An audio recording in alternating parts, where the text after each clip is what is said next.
Homebound, an Indian film, has brought back global spotlight on Indian realities and also the abilities of Indian filmmakers to project them in a way they make us think.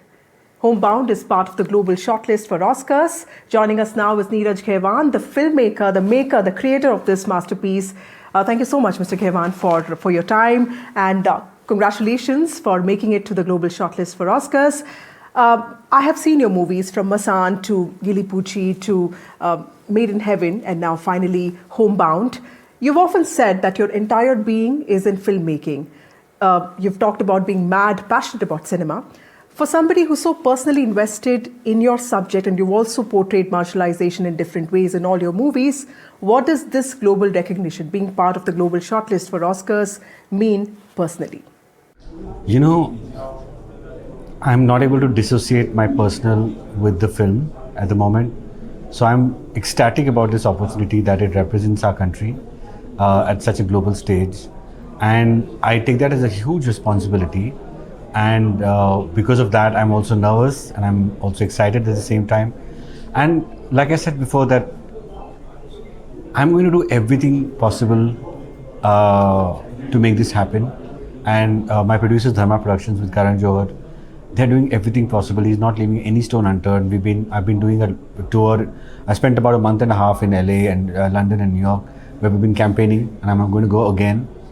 And we will do all the hard work. But personally, for me, I don't have expectations, because I just believe in putting in the effort, and that's what also happened with the film, that we just wanted to tell these stories of people who've not often spoken. Right. And there was no expectation of what outcome it may happen. The only rigor that I had was to bring impact. Right. And in the interest of impact, I was okay to lose nuance, to lose some kind of artistry that may appeal to, big festivals or, bigger markets. But in the interest of impact, I thought that is more important. Mr. Ghaywan, I was looking at some of those international recognition, the applause that you got in many of these film festivals, from Zurich to Toronto, to several of them. How are international audiences reacting to a movie like this? Because while, universal values are represented well in this movie, it's a lot about caste, it's a lot about, some of those things that Indians are fixated with, like government jobs, migration. So how are international audiences reacting to this movie? I am actually stunned, to be honest, because we've done this premiere in India. We started in Cannes, we went to Toronto, we went to Warsaw, we went to Melbourne, we went to Zurich, we went to Cairo, and all across America and London. You won't believe, but the reaction has been unanimous. It's the same way that people come to me and they hold my hands and they say, thank you for making this film, and they say, thank you for making us aware of our privilege. And something inside them has triggered, and I can see the reactions, like in Cannes, there's such a large audience, or in Toronto, there's thousands of people sitting in a thing, and you hear collective sniffles and, in the audience, and people come and they weep and they hug me and they break down. It feels cathartic, and I think it's because of the universal theme of not just friendship, but I think empathy in times of despair, in times of when the world checks out, and how the empathy of friends, the connection of friends and the connection of people takes us ahead and makes us more seen and visible. That, I think, the universality of that has connected a lot. Okay, let me come to my favorite part of this movie, and that is about the women characters. The four main characters of this movie, be it Vaishali, the elder sister. Sudha Bharti is my favorite character because she emphasizes so much on education. She believes in the power of the degree and on social mobility. She does not agree with her boyfriend. She has her own views. Vaishali, the elder sister, is very unapologetic when it comes to pointing out to the fact that her brother is more privileged than her. And the mother of Chandan, the actor herself, is so good. And she also is somebody who has more agency than anybody else in the household. How did you make it a point to have such powerful characters in this movie? Was it a conscious attempt to not make them look like symbols of sacrifice alone? Because these are women who hold their ground, who are also very aware, but who are also, vulnerable and capable of falling in love. You know, honestly, my feminism is not political. My feminism is personal. And the reason for that is that I grew up in a patriarchal household with three sisters. And I've seen how I was favored more as a male child. And growing up, I had a lot of shame about it. And I wanted to exercise that shame, and that's why I put it in this film. Now, Vaishali happens to be the name of my real sister. And my other sisters, Smita and Shelja, are there. I grew up around them. They raised me almost with my mother. And I look up to them a lot. A lot of what I've become is also of their tutelage and their motherhood and their care. And maybe that's why I try to put, and that is probably also the reason why in most of my work, the women come out to be stronger than the men. Like here, Sudha is a moral fulcrum of the film because she is advocating for education, which was Ambedkar's vision. And she's a staunch Ambedkarite in the film. And I feel, and you know, also we see that when we present marginalized characters, we're always presenting to be so idealist. Like, there's no fault in them, there's no flaw in them, and they're such do-gooders. That robs their humanity away from you. Because I think people feel that, okay, they're so good, they're so nice. And the same happens with abject villainy. When you see villains, they're like, oh, you're supposed to hate them. Or marginalized, oh, I'm supposed to like them.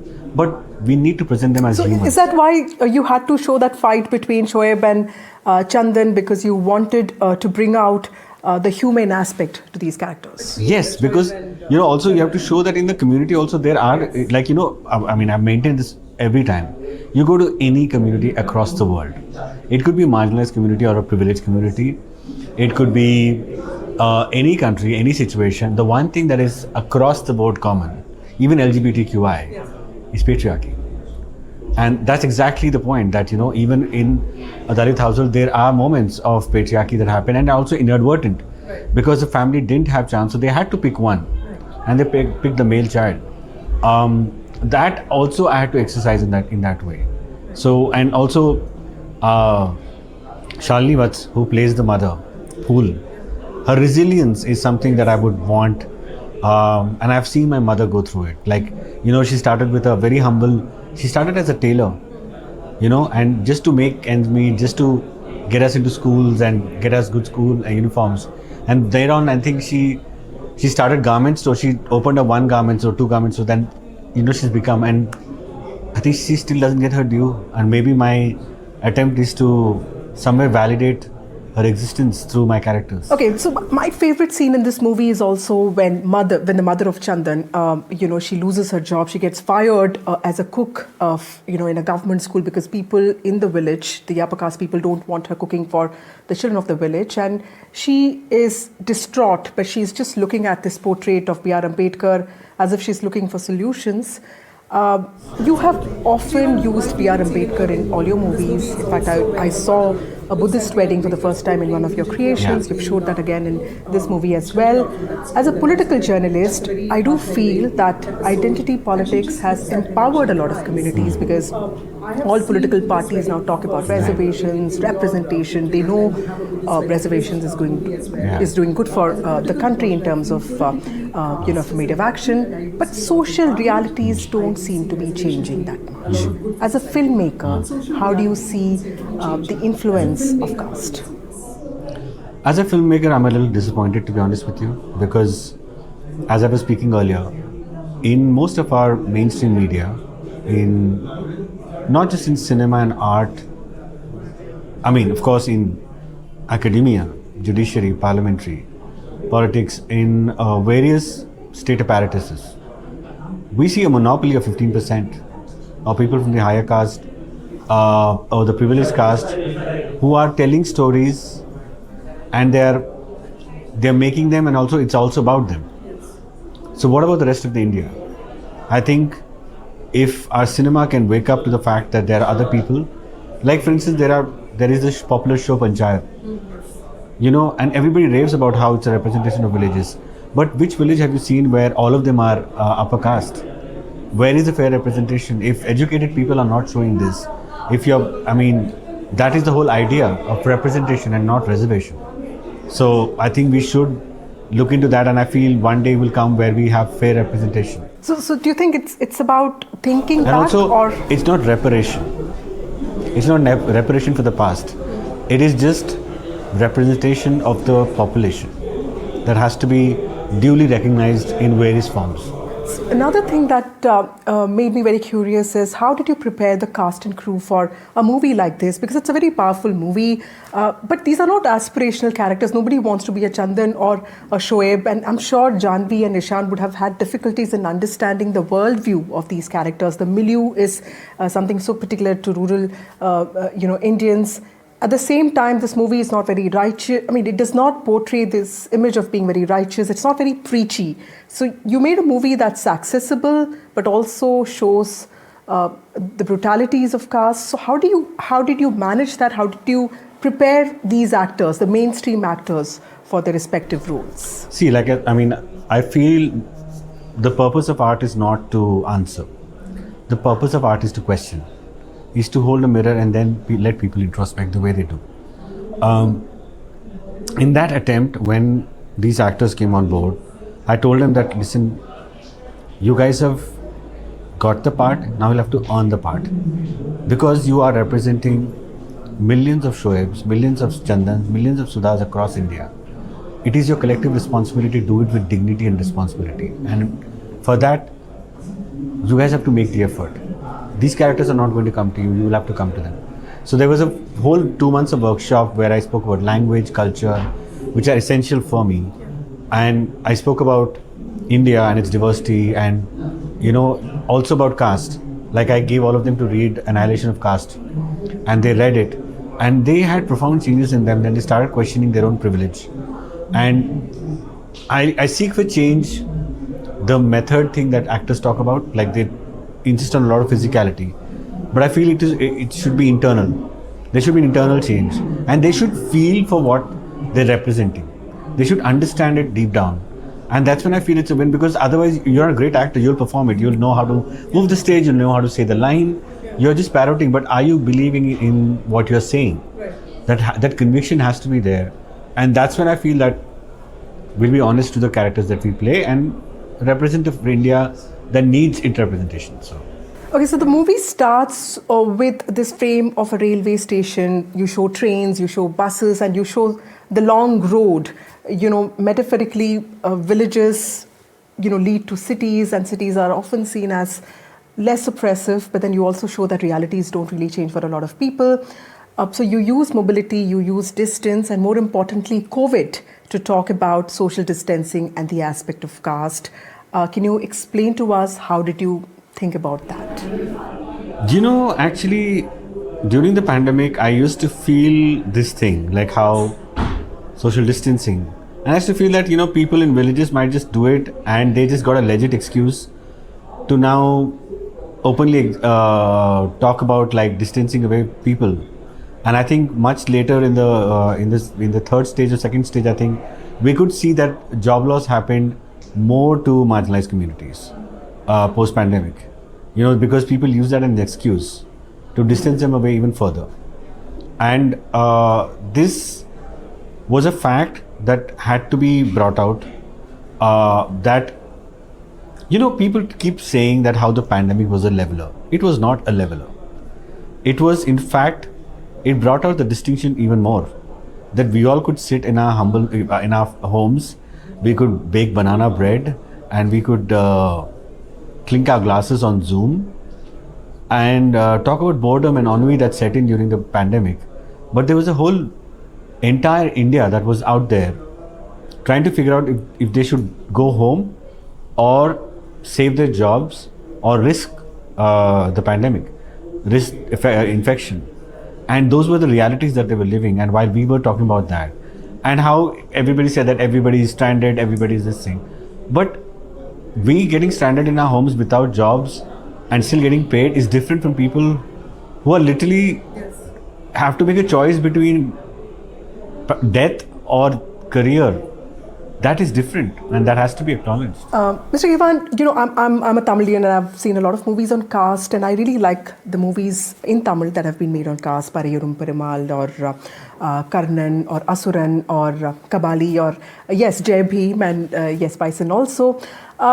But there have been Hindi movies as well. Dhadak, Sairat was one wonderful one. Court was the one which was one of my initial favorites, and then your own movies, such as Masan.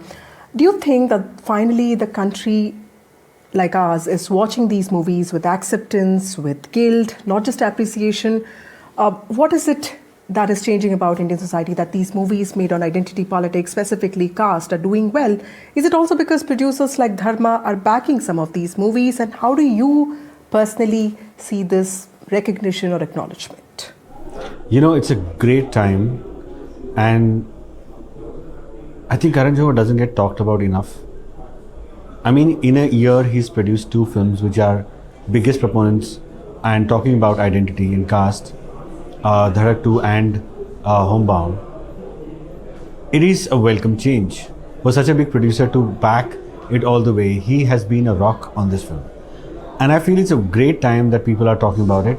But I feel that, what's also happening is that I may come across a little different saying this, but I'd say that there is this appreciation. And that appreciation, I'm sorry to say, is a bit condescending. Because I feel there should be introspection of what has happened and how we can do reparations for what has gone on wrong. There should be accountability and advocacy and not just appreciation. Oh wow. It's a pat on the back. But is it a self-reflection that is happening? Will people, because say for Ambedkar Jayanti, it's only the community people who share and put it on Twitter. Why is it not Ambedkar adopted in mainstream spaces? Why don't upper caste people talk about how much he's worked for so many of the causes? Like, he's literally the architect of the constitution. He fought for women that nobody else has done. The Hindu Code Bill didn't come through, but why don't he become mainstream? Why is it that it is only relegated to the community? I feel it's about time that upper caste people think that no, it's not just their thing. It's also our responsibility to take this up and talk about it and talk into our families and say that this is wrong and we need to get ahead and yeah. Right. I mean, that's something to think about. My last question to you, what are your expectations? How confident are you about Homebound making it? Because the journey has been long and arduous, but then there's going to be a lot of competition. We're all going to be rooting for you, but how confident are you today?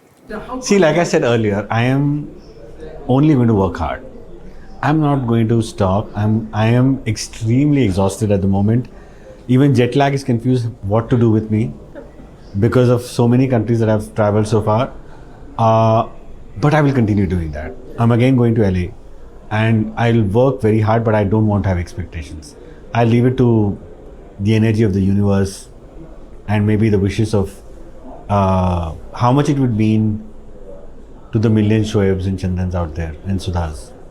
So that was Neeraj Ghaywan there. Thank you so much, Neeraj, for speaking to NDTV and for your time. And this is a man who wants his movies to make us introspect and reflect and not just applaud them. And yes, we all wish Homebound all the best while it makes it to the Oscar list. Thank you.